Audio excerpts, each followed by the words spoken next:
düşüncesinden dolayı kim içerideyse onlar için gelmiş olsun. Bu giden kuşları söyleyelim size. Ondan sonra halaya başlayalım.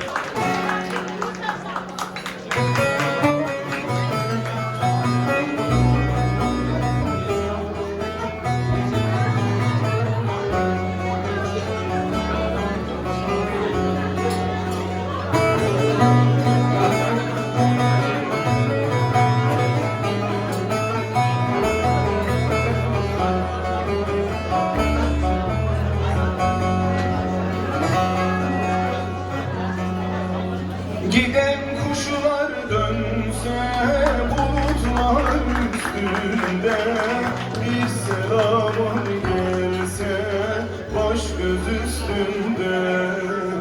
Gam keder savrulur yalan değilse, gecem güne döner yer gök üstünde. Gam keder savrulur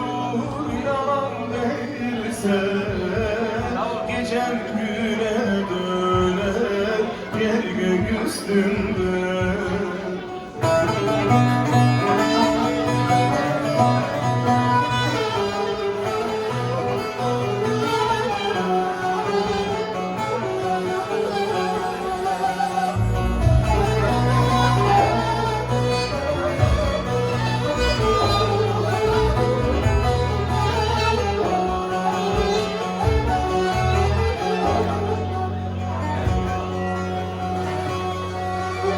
Yüksek dağlarında karanfiller güller, baş eğmez yiğitler omuzlar üstünde.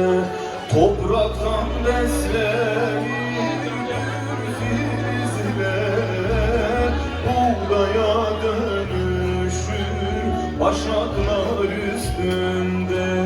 Topraktan beslenir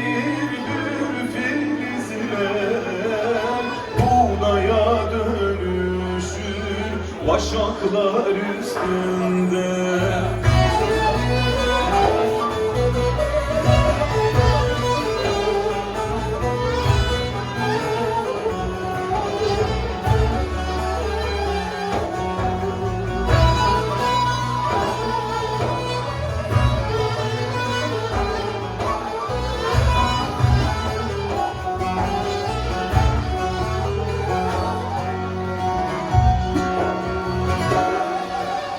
Bir sızı dolaşır başıboş hallerde, mahsus mahallerde, yürek üstünde.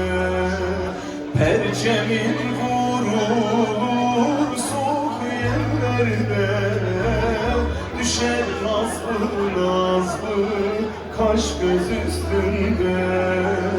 Perçemin vurulur soğuk yerlerde, düşer nazlı nazlı kaş göz üstünde.